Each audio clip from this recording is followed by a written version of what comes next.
Mas'uliyat, qat'iyat, burchga sadoqat. Har bir kishi ichki ishlar organlari xodimini shunday tasavvur qiladi.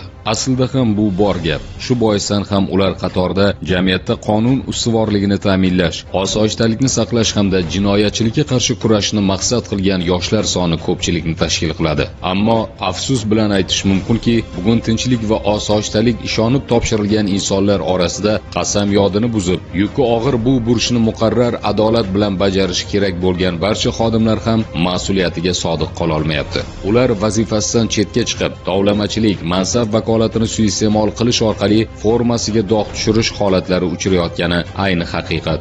Bu holatlar o'z navbatida jamoatchilikning butun tizimga bo'lgan ishonchiga putur yetkazadi. Ichki ishlar vazirligi tomonidan shu kabi holatlarga chek qo'yish, mansab vakolatdan foydalanib korrupsion holatlarga yo'l qo'yayotgan nopok xodimlardan tozalash maqsadida doimiy ravishda nazorat tadbirlari olib borilyapti. Xususan, Ichki ishlar vazirligi shaxsiy xavfsizlik bosh boshqarmasi tashabbusi bilan o'tkazilayotgan tezkor tadbirlarda esa noqonuniy xatti-harakat sodir etgan xodimlar aniqlanib, ularga nisbatan jazo muqarrarligi ta'minlanmoqda. Ma'muriy va jinoiy javobgarlikka tortilgan har bir xodimning vaziyatiga favqulodda holat sifatida baho berilib, hududiy ichki ishlar organlari rahbarlari va shaxsiy tarkibi ishtirokida joyida muhokama qilib borilyapti. Xizmat faoliyati davomida namunali ish olib borayotgan, korrupsion omillarni bartaraf etishda namuna ko'rsatib, pora taklif qilgan shaxslar haqida xabar bergan xodimlarga minnatdorlik bildirilmoqda. Ta'kidlash joiz, joriy yilning o'tgan 10 oyida Jizzax viloyatida 18 ta holatda xodimga pora berishga urinish holatlari aniqlanib, ularga nisbatan chora ko'rilgan.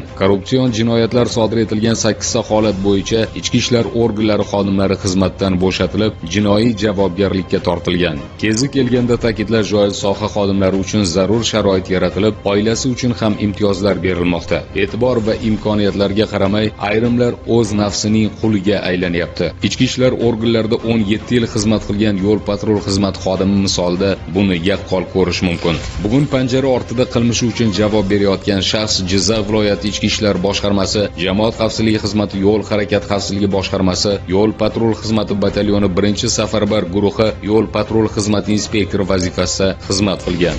Ichki ishlar vazirligi shaxsiy xavfsizlik bosh boshqarmasi Jizzax viloyati bo'yicha bo'limi tomonidan ichki ishlar organi xodimi xizmat jarayonida haydovchilarga ta'magirlik qilib kelganligi holati bo'yicha tezkor tadbir o'tkazildi.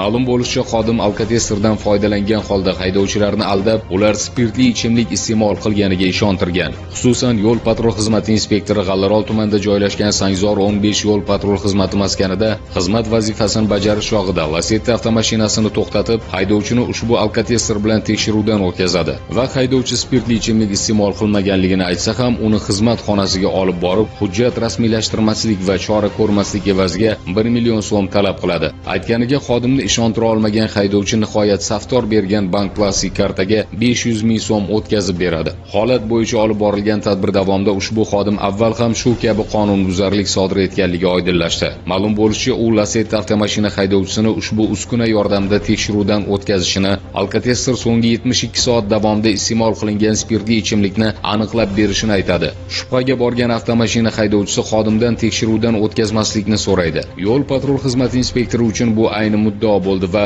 po'shtirnoq ichidagi xizmati uchun 1 million so'm talab qilib, pullarni tanishining nomidagi bank plastik kartasiga o'tkazib oladi. Tezkor tadbirlar davomida bank plastik karta egasi ham topildi. G'allarol tumani Baxt mahallasi yashovchi 1977-yilda tug'ilgan ushbu shaxs yo'l patrul xizmati blok posti yaqinidagi jarima maydoni ishchisi ekanligi va yo'l patrul xizmati inspektori bilan o'zaro aloqadorligi aniqlanadi. Yana bir holatda ham yo'l patrul xizmati xodimlarining qing'irliklari fosh etildi. Jumladan, Jizzax shahar ichki ishlar boshqarmasi jamoat xavfsizligi xizmati, yo'l harakat xavfsizligi bo'limi inspektori hamda viloyat ichki ishlar boshqarmasi, jamoat xavfsizligi xizmati, yo'l harakat xavfsizligi boshqarmasi, qidiruv surishtiruv bo'linmasi katta inspektori ta'magirlik qilganligi aniqlangan. Holatga ko'ra, ushbu xodimlar muddati o'tgan qarzdorligi sababli qidiruvda bo'lgan va soha xodimlari tomonidan jarima maydoniga joylashtirilgan G'allarol tumanida istiqomat qiluvchi 29 yoshli fuqaroga jentrasini chiqarishga ko'maklashgan. Aniqrog'i 1 million 300 ming so'mga ular avtomashina jarima maydoniga qo'yilganligi haqidagi dalolatnomaning orqa qismiga qarzdorlik va taqiqlar yo'qligi to'g'risida yozuvlar kiritib, yozuvlarni muhr bilan tasdiqlashadi. Shuningdek, ushbu haydovchini tanishining 11 million majburiy ijro byurosiga o'tgan va 4,5 million so'mlik qarzdorlik sabab jarima maydonida turgan Nexia'sini ham 500 ming so'm pul evaziga jarima maydonchasidan chiqarib berishadi. Ichki ishlar vazirligi shaxsiy xavfsizlik bosh boshqarmasi Jizzax viloyati bo'yicha bo'limi tomonidan o'tkazilgan tadbirlar davomida mazkur qonunbuzarlik fosh etildi. O'z nafsining quliga aylangan qonunni buzgan qonunbuzarlar bir zumda hammasidan ayrildi. Yuqoridagi holatlar bo'yicha xizmat tekshiruvi o'tkazilib, ularning harakatlariga huquqiy baho berilishini ta'minlash uchun hujjatlar prokuratura organlariga yuborilgan. Prokuratura organlari tomonidan 3 nafar xodimlarga nisbatan Jinoyat kodeksining tegishli moddalari bilan jinoyat ishi qo'zg'atilib, ularga nisbatan qamoqqa olish tarzidagi ehtiyot chorasi qo'llanilgan. Hurmat e'tibor o'rnini isnod, ozodlik o'rnini esa mahkumlik egalladi.